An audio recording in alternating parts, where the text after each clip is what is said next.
Akhir-akhir ini karena sudah masuk masa kuliah kembali dan sebentar lagi masuki masa tahun ajaran yang baru. Beberapa teman saya, juga beberapa pasien dan juga orang tua mahasiswa tanya sama saya nih, ini adiknya atau nih keponakannya, ada orang yang mau masuk ke dokteran. Nah dia nanya, dokter, sekarang kalau masuk ke dokteran gimana sih? Apakah sekarang masih cocok nih jadi dokter nih?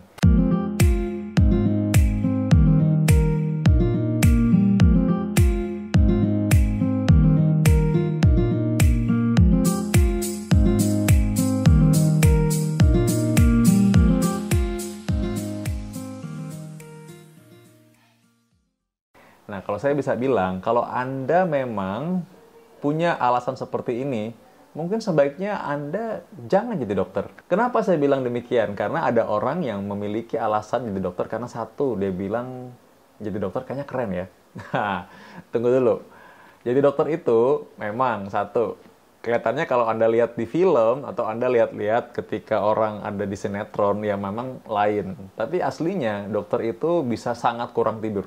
Coba Anda bayangkan bekerja dari jam 6 pagi datang ke rumah sakit. Lalu mereka akan kontrol pasien sampai mungkin jam 4 sore, lanjut jaga malam lagi, lanjut lagi sampai besok jam 6 pagi lagi.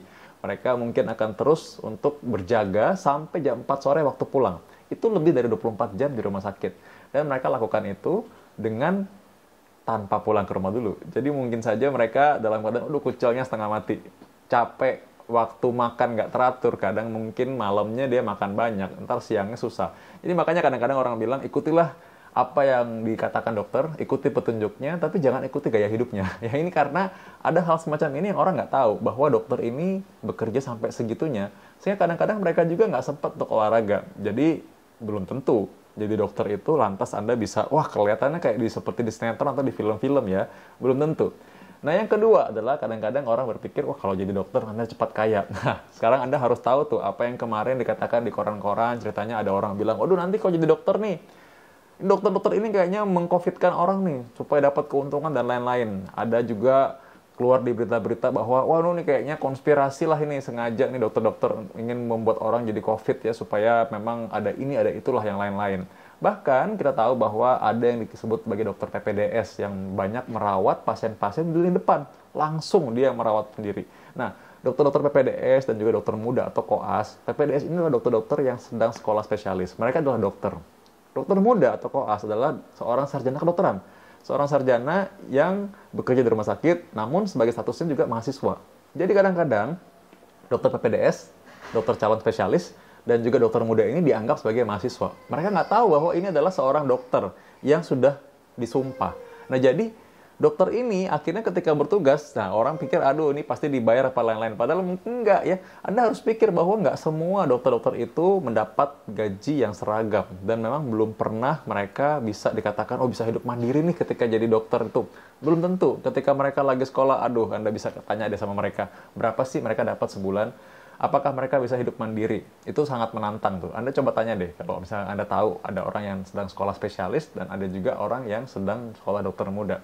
Jadi itu tantangannya. Yang kedua adalah, yang ketiga sekarang ya. Yang ketiga adalah ketika orang pikir bahwa, wah jangan-jangan jadi dokter nih, pengen cepet nikah. Waduh, tunggu dulu. Sekolahnya lama banget ya kalau jadi dokter. Sekarang itu minimal sekali kalau lancar 5,5 tahun. Atau 5 tahun tuh hampir nggak bisa sih. 5,5 tahun karena sudah standar ya. Ada orang dulu bilang, oh jangan-jangan sekarang makin cepat. Enggak. 3,5 tahun itu biasanya sarjana kedokteran atau mungkin 4 tahun. Tambah lagi 2 tahun di klinik ya menjadi dokter muda. Itu yang tadi saya sudah cerita sebelumnya. Dan setelah itu mereka kalau mereka sekolah lanjut lagi ke magister atau mungkin sekolah menjadi seorang spesialis, maka itu nambah lagi 4, 5 tahun bahkan 6 tahun. Itu kalau lancar sekolah terus. Kalau enggak kan mereka harus nunggu dulu. Dan belum lagi nunggu surat-surat dan lain-lain. Jadi waktu yang ditempuh itu sangat panjang dan apalagi mereka harus sekolah lama sekali. Dan selama mereka menjadi dokter dan mereka praktek, mereka akan terus belajar. Karena memang mengenai kedokteran ini akan terus dinamis, berubah terus. Makanya harus baca, harus belajar terus. Nah jadi Kalau Anda berpikir di dokter misalnya, wah kayaknya pengen senang-senang, pengen gini, pengen sana, ya memang definisi senang-senang itu beda. Seorang dokter memang senang juga untuk bisa mungkin fotografi, untuk bisa main yang lain-lain, tapi mereka tentu saja harus punya kewajiban dan memang harus senang juga mendalami profesinya sehingga mereka senang juga untuk belajar. Jadi memang tentu hobinya akan sangat berbeda. Jadi hati-hati ya kalau nanti punya pasangan seorang dokter, harus dikasih tahu dulu tuh di awal dari depan bahwa seorang dokter ini kewajibannya demikian. Lalu menjadi seorang dokter ini akan banyak juga diikat oleh etika. Jadi nggak bisa sembarangan ngomong, nggak bisa sembarangan bersikap, bahkan ketika dia tidak di rumah sakit. Ketika dia di luar pun dia tidak boleh sembarangan. Karena itu dia terikat sebagai seorang etika seorang dokter. Wah, seorang dokter kan pandangannya harusnya begini. Dan memang demikianlah adanya. Seorang dokter memang kan menghadapi manusia, bukan saja menghadapi penyakit. Justru seorang dokter itu menghadapi seorang manusia yang menderita sakit. Jadi sehingga dia harus punya memang suatu kepribadian yang beda. Jadi karena itulah seorang dokter bukan sebatas ijazah saja. Oh, kalau ijazah sertifikat, ini seorang dokter.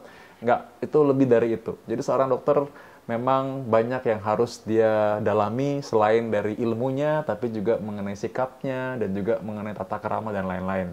No, that's why. Jadi kalau misalkan ini yang paling penting, apabila Anda nggak tahu itu semua, coba deh Anda nanya-nanya dulu ya mengenai apakah saya perlu nggak sih jadi dokter. Karena kalau ingin seperti itu, mungkin ada profesi lain. Anda boleh melayani orang lain, Anda bisa memberikan kontribusi bagi orang lain, Anda bisa berbuat baik juga dengan profesi yang lain. Nggak harus jadi dokter. Jadi, ini penting. Jika Anda memang terpaksa atau disuruh menjadi dokter, sebaiknya Anda jangan jadi dokter. Kalau Anda merasa bahwa ini berguna, kasih tahu kepada teman-teman Anda yang lagi galau memilih jurusan. Saksikan Second Opinion Dr. Vito di episode selanjutnya.